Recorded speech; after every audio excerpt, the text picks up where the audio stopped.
professor, senior teachers, my contemporaries, and my beloved children.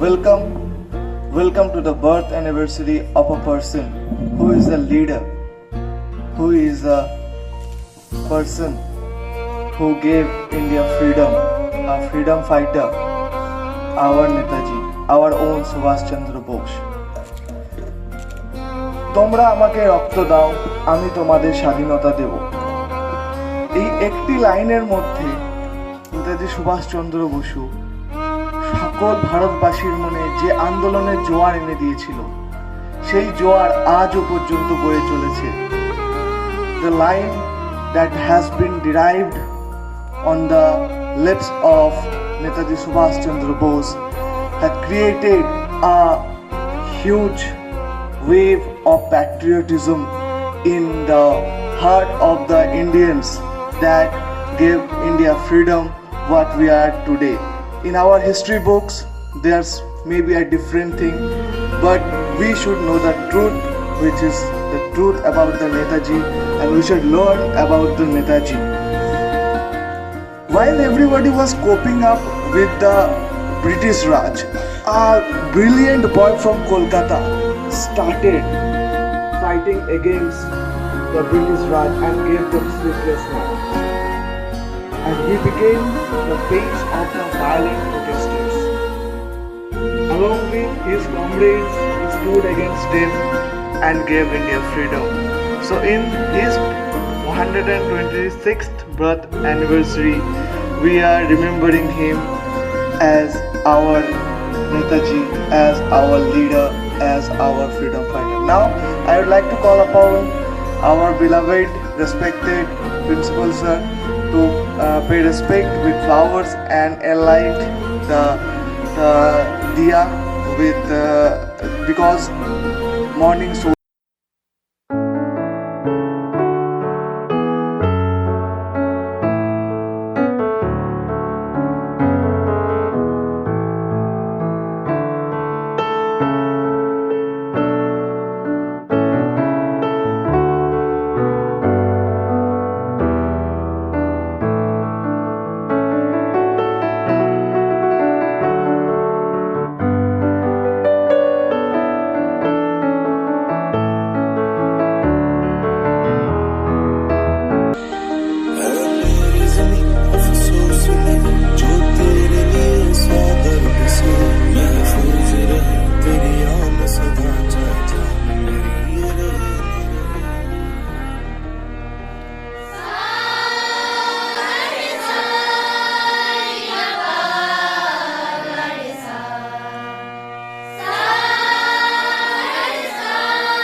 teachers, and my all dear brothers and sisters. I am Tanushri Das, present in front of you all. Today, on this auspicious occasion, we all are here to celebrate 126th birth anniversary of Netaji Subhash Chandra Bose. Whenever we hear the name of Netaji Subhash Chandra Bose, the first thing that comes on our minds is popularly saying by him, "तुम मुझे खून दो, मैं तुम्हें आज़ादी दूंगा." Subhash Chandra Bose, popularly known as Netaji, was a great freedom fighter and a patriot. He was born in Cuttack, Odisha on 23 January 1897 to Janakinath Bose and Prabhavati Devi. His father Janakinath was a well-known lawyer of his time, and his mother Prabhavati Devi was a religious woman. Subhash Chandra was a brilliant student who had scored the second position in matriculation exam. At an early age, he started reading about Swami Vivekananda and Ramakrishna and was influenced by their teachings. Bose completed his BA honors in philosophy in 1980 from the University of Kolkata. He later went to England in September 1919 for further studies. He was selected for the Indian Civil Service, but he did not want to stay in England and serve the British government. Subhash Chandra resigned from civil service in 1921 and returned to India after hearing of national turmoil in India. From a young age, Subhash Chandra Bose had a nationality temperament, and Britishers' discrimination towards Indians would fill him with rage. To serve the country, he joined the Indian National Congress, also known as National Congress Party. Bose joined the non-cooperation movement started by Gandhi under his influence. Bose was a revolutionary freedom fighter who was known to have founded the Azad Hind Army or National Indian Army. For his revolutionary movement, Bose had been to jail several times. He was suspected of connection with separate revolutionary movement and was sent to Mandala Jail, Burma, Myanmar. Where he contracted tuberculosis, Bose had elected the President of Congress and worked along with Jawaharlal Nehru, another great political leader. Bose had a more militant and left-wing approach to independence, which became a reason for Bose's difference with Gandhi and other Congress leaders. On conclusion of a speech, it believed that Netaji died in plane crash on 18th August 1945. So Netaji is no more in this world. Yet his name will ever shine. He will be always be connected as one of the great martyrs of the country. Thank you all. Jai Hind, Jai Bharat.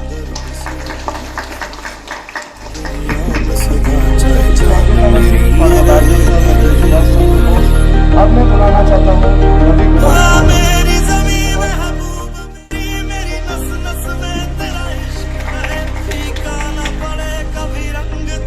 लड़ने आज़ादी की लड़ाई जिसने आज़ाद हिंद फौज बनाई, एक भारत माँ का सबूत, सबको सही राह दिखाई।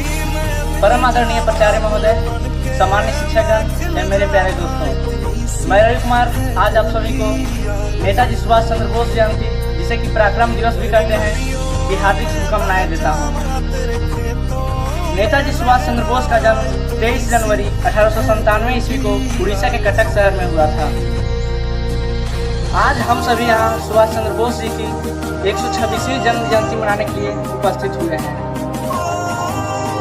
इनके पिता श्री जानकीनाथ बसु पेशे से एक वकील थे तथा इनकी माता श्रीमती प्रभावती देवी एक धार्मिक तथा कुशल गृहिणी थी। इनकी प्रारंभिक शिक्षा कटक में हुई थी तथा इसके बाद उन्होंने कलकत्ता के प्रेसिडेंसी कॉलेज तथा स्कॉटिश चर्च कॉलेज से पढ़े। वे बचपन से ही राष्ट्रीय आंदोलन में भाग लेते थे। अंग्रेजी हुकूमत के खिलाफ चल रही गतिविधियों में शामिल होने के कारण उन्हें कॉलेज से निष्कासित कर दिया गया था। कॉलेज की पढ़ाई पूरी करने के बाद वे प्रशासनिक सेवा की तैयारी के लिए कैम्ब्रिज गए। उन्होंने 1920 ईस्वी में इंग्लैंड में सिविल सर्विस की परीक्षा पास की। नेताजी बचपन से ही स्वामी विवेकानंद और रामकृष्ण की शिक्षाओं से प्रभावित थे। अप्रैल 1921 में उन्होंने भारत में चल रहे आंदोलनों में शामिल होने के कारण वे अपना इस्तीफा दे दिया और महात्मा गांधी के असहयोग आंदोलन में शामिल हुए। नेताजी को गांधी जी ने बंगाल में एक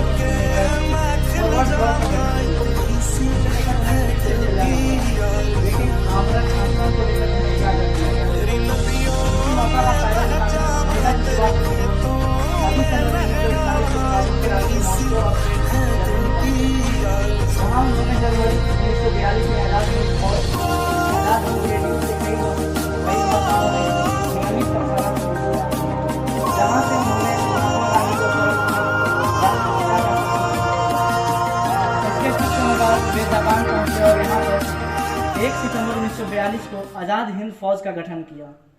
इसके बाद अक्टूबर 1942 में उन्होंने अंतरिम स्वतंत्र भारत के सरकार के गठन की घोषणा की।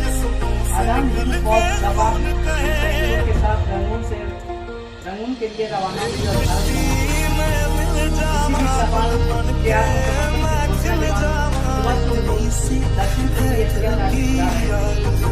तभी कथित विमान दुर्घटना में 18 लोग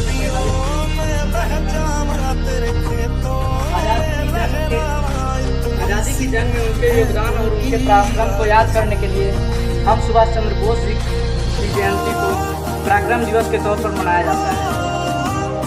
मैं अपनी वाणी को सुभाष चंद्र बोस जी की एक सुविचार के साथ विराम देना चाहूँगा, जो है इस प्रकार। हमारी राहें कितनी भी कष्टदायक हो, हमारी राहें कितनी भी भयानक और पथरीली क्यों न हो, फिर भी हमें आगे बढ़ना ही चाहिए, क्योंकि सफलता का दिन दूर हो सकता है पर उसका आना अनिवार्य है। धन्यवाद। आप सभी का दिन शुभ हो। धन्यवाद रवि कुमार, बहुत अच्छे तरीके से रवि कुमार ने हमें बताया नेताजी के जीवन के बारे में।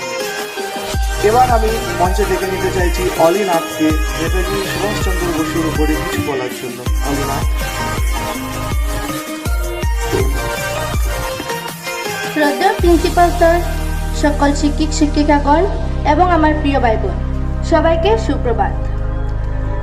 আমি আজ সুভাষচন্দ্র বসুর জীবনের আদর্শ ও বর্তমান প্রেক্ষাপটে তার গুরুত্ব বিষয়ে আপনাদের সামনে কিছু কথা উপস্থাপনা করেছি। সুভাষচন্দ্র বসু বলতেন, এক সৈনিক হিসাবে সর্বদা 3টি আদর্শ দ্বারা চলিত হবে। এই আদর্শগুলো হলো সত্য, কর্তব্য ও আত্মবলিদান। যে সিপাহী দেশের প্রতি বিশ্বস্ত থাকে এবং দেশের জন্য কর্তব্য ও বলিদান দিতে সর্বদা প্রস্তুত থাকে, তাকে সে অজেয়। তুমিও যদি অজেয় হতে চাও তাহলে এই 3টি আদর্শ মেনে চলো। সিঙ্গাপুরে দেওয়া একটি বক্তৃতাকে তিনি বলেছিলেন, সব থেকে বড় অপরাধ হলো অন্যায়কে সহ্য করা এবং অন্যায়কারীর সঙ্গে সমঝোতা করা। বর্তমানে এখন যে রূপ ধরা পড়েছে তা হলো দুর্নীতির সঙ্গে সমঝোতা, অন্যায়কারীর সঙ্গে সমঝোতা, যা সমাজকে সারশূন্য করে দিচ্ছে। চোখের সামনে নারী নির্যাতন হচ্ছে, ঘুষ নিতে দেখা যাচ্ছে, কিন্তু আমরা পরিবারের দোহাই দিয়ে, জীবনের ঝুঁকির দোহাই দিয়ে, চাকরির দোহাই দিয়ে সবকিছুর সাথে সমঝোতা করি। নেতাজি বলতেন, সমঝোতা আর চিন্তা বড্ড অপবিত্র বস্তু। তিনি বলতেন, আমাকে তৈরি করেছে সংঘর্ষ, এই সংঘর্ষই আমার মধ্যে আত্মবিশ্বাস উৎপন্ন করেছে, যা আগে ছিল না। কষ্টের আন্তরিক নৈতিক মূল্য আছে। আমার জন্মগত প্রতিভা ছিল না, কিন্তু কঠোর পরিশ্রম থেকে বাঁচার প্রবৃত্তি আমার ছিল না। আমরা সংঘাত ও সমাধানের মাধ্যমেই এগিয়ে চলি। আমাদের অবস্থা যতই ভয়ানক হোক না বা কণ্ঠকর হোক না কেন, তবুও আমাদের এগিয়ে যেতে হবে। সাফল্যের দিন দূর হতে পারে, তবে তা অনিবার্য যদি সংঘর্ষই না থাকে, ভয়ের সম্মুখীন হতে না হয়, তখন জীবনের অর্ধেক স্বাদই শেষ হয়ে যায়। তাই বর্তমান সময়ে এই কথাগুলোকে গুরুত্ব দেওয়া খুবই প্রয়োজন। দেশের স্বাধীনতা এসেছে ঠিকই, কিন্তু আমরা নিজেরা নিজেদের পরাধীন করে রেখেছি ভয়ের কাছে। দুর্দর্শ ইংরেজদের বিরুদ্ধে সেই যুগে নেতাজি আত্মশক্তি বলে স্বাধীনতার স্বপ্ন দেখেছিলেন। বলেছিলেন, আমাদের কর্তব্য হলো স্বাধীনতার মূল রক্ত দিয়ে চোকাতে হবে। আমাদের আত্মবলিদান ও পরিশ্রমের দ্বারা যে স্বাধীনতা পাওয়া যাবে তাকে রক্ষা করার শক্তি থাকতে হবে। এখন বারবার মনে হয়, সেই শক্তি কি আমাদের আছে? আমরা তো এখনো পরাধীন। কিসের এত ভয়? সত্যি কথা বলতে ভয়টা কিসে? তিনি বলেছিলেন, আলাপ আলোচনা করে কখনো স্থায়ী পরিবর্তন হয়নি। আজ আমাদের ভিতর কেবল একটা ইচ্ছা থাকতে হবে, সেটা হলো মৃত্যুর ইচ্ছে, যাতে স্বাধীনতার পথ শহীদদের রক্তে প্রশস্ত হয়ে যাতে ভারতবর্ষ বেঁচে থাকে। বর্তমানে নেতাজি আদর্শগুলো বড্ড বেশি প্রাসঙ্গিক মনে হয়। কাউকে পড়ে থাকতে দেখেও আমরা সাহায্যের হাত বাড়াই না। চোখের সামনে নারী নিগ্রহ দেখলেও এগিয়ে যাই না। কোনোদিন দেখবে নিজের ক্ষেত্রেও একই ঘটনা ঘটেছে, তখন কেউ এগিয়ে আসবে না। কাউকে ঘুষ নিতে দেখলে আমরা তাকে জাস্টিফাই করার চেষ্টা করি। আমরা হয়তো সুযোগ পাই না, তাই নিই না। সততা বড় আপেক্ষিক, তাই নিজের ভালো, পরিবার ও পরিবেশ এবং সমাজের ভালোর জন্য আমাদের এমন পথ বেছে নিতে হবে যে পথে ভবিষ্যৎকে সুরক্ষিত করবে। এই পথ হলো নেতাজি। এতে পরিশ্রম আছে, দুঃখ আছে, তবে মনে তৃপ্তি আছে। সবাইকে ধন্যবাদ আপনাদের মূল্যবান সময় দেওয়ার জন্য। জয় হিন্দ, জয় ভারত।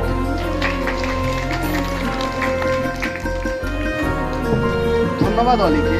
খুব সুন্দরভাবে সুভাষচন্দ্রের যে দর্শন, তা আমাদের জীবনাদর্শন, তা আমাদের সামনে তুলে ধরেছে। Now I would like to call upon Angela and his contemporary for delivering a self-written poem on Sena.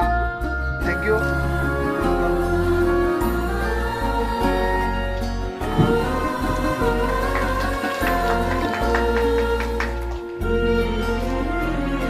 सुप्रभात सभी को। मैं तंजीला, मैं किस्मत, हम शिवालिक सदन से 8वीं A की छात्रा है। आज हम यहाँ उपस्थित होकर अपनी स्वरचित कविता आप लोगों के सामने सुनाना चाहते हैं, जिसका शीर्षक है सरहद पर सेना बेटी है।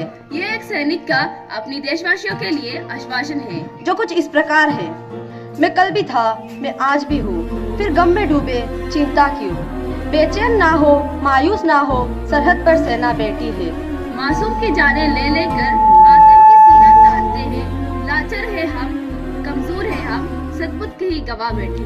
जिन पर गोलियां बरसती है वो भी खुदा की नियामत है। फर्क बस इतना है कि वो जन्मे घर पड़ोस में है। जब जब दुश्मन ललकारा है, तब तब उसका पछाड़ा है। अगर आंख उठाकर वो देखे, उसे नयन मुक्त कराया है। ये सेना हिंदुस्तान की है, चाहत केवल बलिदान की है। तुम सो सको सुख चैन के संग, सरहद संभाले सैनिक है। रात तनिक लंबी तो क्या, सुबह अभी आती होगी। बेचैन ना हो, मायूस ना हो, सरहद पर सेना बैठी है। सरहद पर सेना बेटी है। धन्यवाद। धन्यवाद।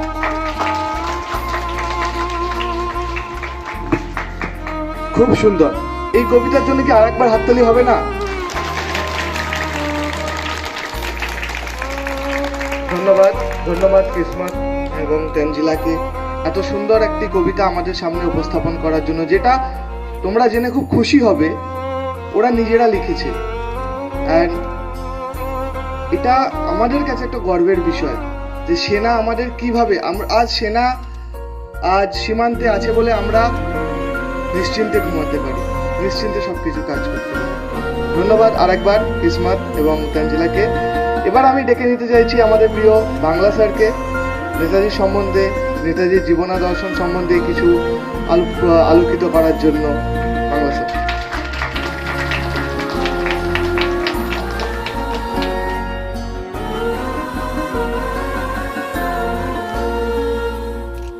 উপস্থিত সবাইকে সুপ্রভাত।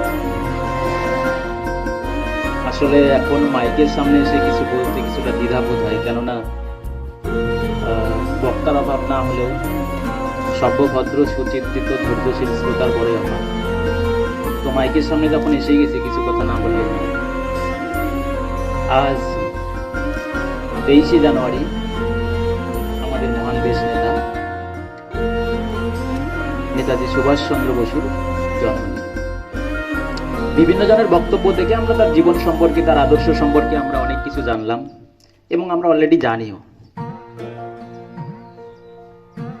আমি সেই বিস্তারিত আলোচনায় আর যাচ্ছি না। সবার আলোচনা থেকে এবং আমরা যতটুকুন জানি সেখান থেকে কিছু বিষয় আমরা যদি নেতাজির জীবন সম্পর্কে যদি স্টাডি করি, কিছু বিষয় আমরা শিখতে পারি। সেই বিষয়গুলো কি কি? যে আমাদের জীবনের একটা অবশ্যই লক্ষ্য বা উদ্দেশ্য হওয়া উচিত। দ্বিতীয়ত, সেই উদ্দেশ্য বা লক্ষ্যটি অবশ্যই মহৎ হতে হবে। এবং তৃতীয়ত, সেই উদ্দেশ্যকে সফল করার জন্য আমাদের ধৈর্য সহকারে কাজ করতে হবে। নেতাজির জীবন যদি আমরা দেখি, তাহলে দেখতে পারবো তিনি জীবনের একমাত্র উদ্দেশ্য হিসেবে নিয়েছিলেন পরাধীন ভারতবর্ষকে স্বাধীন করা। এবং এটি একটি নিঃসন্দেহে একটি মহৎ উদ্দেশ্য। কেননা কোনো পরাধীন জাতিকে স্বাধীনতার স্বাদ এনে দেওয়া, এর থেকে বড় মহৎ কাজ পৃথিবীতে আর দ্বিতীয়টি হতে পারে। এবং এই যে মহৎ কাজ, এটি করতে গিয়ে তাকে অনেক বাধার সম্মুখীন হতে হয়েছে, অনেক মানুষের বিরোধিতার সম্মুখীন হতে হয়েছে, কিন্তু সমস্ত বাধা বিরোধিতাকে তিনি ধৈর্য এবং বুদ্ধি সহকারে মোকাবিলা করেছেন, শেষ পর্যন্ত তিনি সফল হয়েছেন। এবার আমরা এখানে যারা আছি, যারা স্কুলে আছি, তাদের একটা সমস্যা, আমাদের নির্দিষ্ট কোনো লক্ষ্য নেই। এখানে আজকে আছি, আগামীতে কোথায় যাব, কি করবো, কোনো উদ্দেশ্য নেই। যেখানে উদ্দেশ্যই নেই সেখানে মহতের কোনো প্রশ্নই আসে না। আর ধৈর্যের কথা, সে তো যত কম বলা যায় ততই ভালো। নেতাজির মতো হওয়ার আমরা স্বপ্ন দেখি, অথচ তার জন্ম জয়ন্তীতে দাঁড়িয়ে 20 মিনিট তার সম্পর্কে জানবো, বুঝবো, সেই ধৈর্য আমাদের মধ্যে খুব কম। 1.5 ঘন্টা পরীক্ষা চলাকালীন 3-4 বার বাইরে যাওয়ার জন্য উদ্গ্রীব হয়ে উঠি। এখানে বোঝা যায় যে আমাদের ধৈর্য আসলে কত। নেতাজির মতো মানুষেরা আসলে একদিনে তৈরি হয় না, অনেকটা স্বার্থ ত্যাগের পরে তৈরি হয়। আগে আমাদের ছোট ছোট পরিসরের মধ্যে সফল হতে হবে, তাহলে হয়তো আমরা বড় পরিসরে গিয়ে সফল হতে পারব। আর তার জন্য আমাদের একটা নির্দিষ্ট লক্ষ্য স্থির করতে হবে, এবং সেটা অবশ্যই মহৎ উদ্দেশ্যে হতে হবে, এবং তার জন্য আমাদের ধৈর্য সহকারে কাজ করতে হবে। এর ফলে আমরা হয়তো নেতাজি হতে পারবো না, কেননা নেতাজি একজন, কিন্তু আমরা অবশ্যই দেশ ও দশের জন্য যদি কাজ করি, তাহলে হয়তোবা 10-এর মধ্যে 1 হতে পারে। ধন্যবাদ।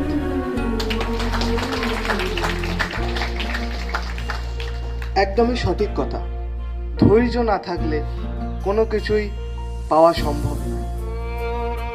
নেতাজি এমন একজন ব্যক্তি যিনি বারবার তার ধৈর্যের পরীক্ষা দিয়েছেন, সেটা জেলে হোক, প্রেসিডেন্সি জেলে হোক, আলিপুর জেলে হোক, মায়ানমারে হোক, কিংবা জাপান, জার্মানিতে বারবার তিনি ধৈর্যের পরীক্ষা দিয়েছেন।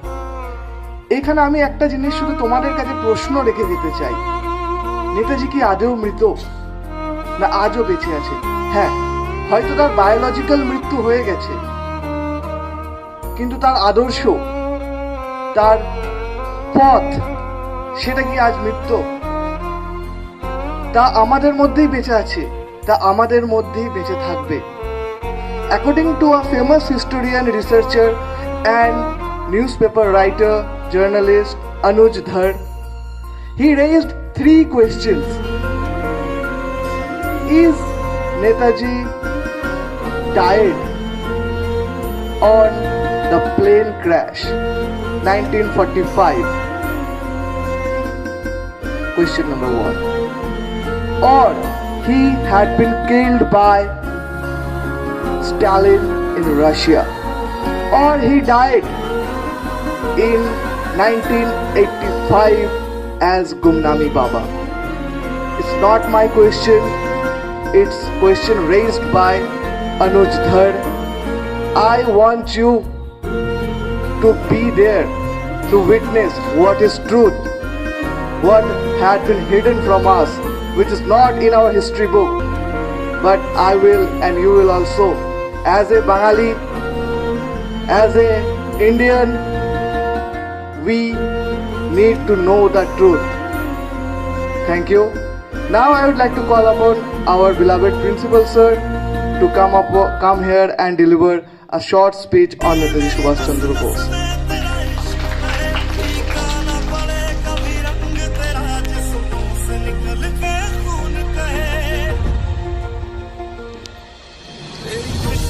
Morning students. अरे बच्चों, खड़े खड़े आए, मुझे लग रहा है थोड़ी सी थकान जो है अवश्य हुई होगी, लेकिन फिर भी क्योंकि आज तो नेताजी का दिन है, और यदि वो हमारी तरह थक जाते तो शायद हमारे लिए आज का ये जो आज़ादी का दिन है और जिस तरीके की लोकतांत्रिक हवा में हम सांस ले रहे हैं वो बहुत मुश्किल होता। उनका तो संघर्ष बहुत बड़ा रहा है। हालांकि वो चाहते तो बहुत इजी लाइफ जी सकते थे, बहुत रिच फैमिली से थे।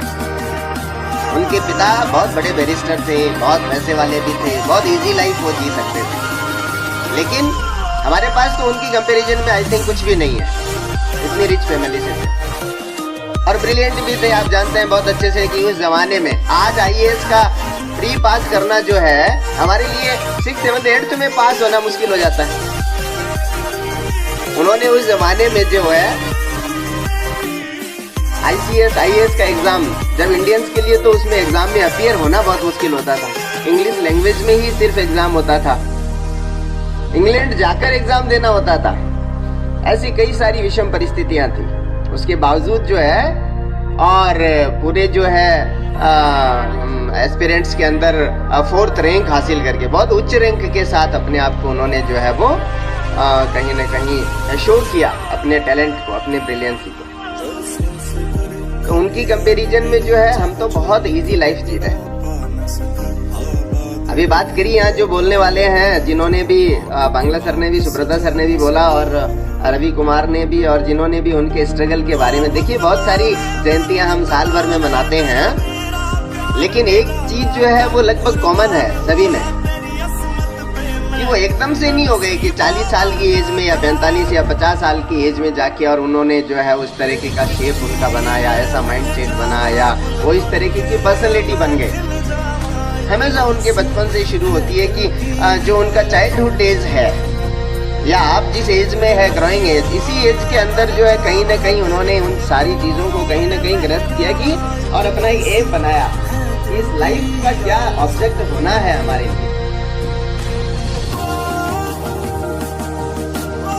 बहुत स्ट्रगल जो है ये बताया रवि कुमार ने कि कैसे जो है वो उन्होंने बताया कि रास्ते बहुत मुश्किल हैं लेकिन सफलता जरूर मिलेगी। तो रास्ते तो मुश्किल हमारे लिए भी है कि जब हम 6th में आते हैं तो घर की बहुत आसान सी लाइफ को छोड़ के और मम्मी के आंचल में जो है वहाँ से हम यहाँ आते हैं तो मुश्किलें तो होती हैं। हम यहाँ इजी रहना चाहते हैं तो भी बहुत सारे लोग हैं जो इजी रहने नहीं देते। हम चाहते हैं कि बहुत कूल हो सब कुछ, लेकिन बहुत सारे ऐसे भी हैं जो कूल रहने नहीं देना चाहते। वही बाधाएं, वो ऑब्स्टेकल है और उन्हीं ऑब्स्टेकल का सामना करते करते करते करते आपको आगे बढ़ जाना है। उनको नहीं देखना है, उनकी अपनी लाइफ है। एक दिन आएगा जब आप शिखर पर होगे और वो नीचे से आपको ताक रहे होंगे।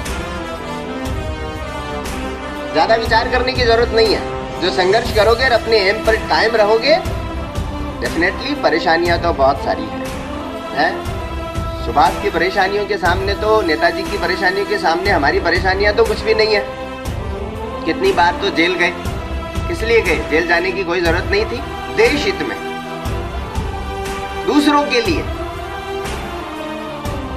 अपनी आसान लाइफ को ठुकराते हुए हमारे लिए उन्होंने किया। जेल जाने का समय के साथ चीजें बहुत सारी बदल गई। आज तो हमको वो सब करने की जरूरत भी नहीं है। जेल जाने का अर्थ भी बदल गया और भी बहुत सारी चीजों के मायने बदल गए।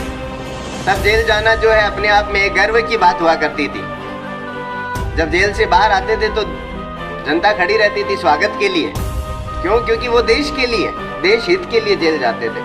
अभी वक्त बदल गया है। अभी जेल जाना मुझे नहीं लगता कि कोई बहुत गर्व की बात होती होगी, क्योंकि अभी जरूरत नहीं है। तब हम अपनी लोकतंत्र के लिए जो है वो संघर्ष कर रहे थे। आज तो लोकतंत्र है, सारी सुविधाएं हमारे पास है। आज जो है वो ब्रिटिशर्स नहीं है। आज दूसरों से लड़ने की जरूरत भी नहीं है। आज तो हमें अपने आप से ही लड़ना है, अपने ही विचारों से लड़ना है, अपने ही उद्देश्य से लड़ना है। हम जिस रास्ते चल रहे हैं क्या सही रास्ता है या नहीं है, उस विचार के ऊपर कहीं न कहीं अडिग रहना है, विचार करना है, सोचना है उस बारे में कि क्या हम सही है या नहीं। सब कोई जानता है, हर कोई जानता है। आप 2 मिनट विचार करेंगे कि मैं क्या कर रहा हूँ, मेरी जिंदगी का लक्ष्य क्या है, क्या मैं उसके अकॉर्डिंग चल रहा हूँ, आप बहुत अच्छे तरीके से जो है वो समझ जाएंगे कि हाँ मैं सही कर रहा हूँ या गलत कर रहा हूँ, सही रास्ते चल रहा हूँ या गलत रास्ते चल रहा हूँ।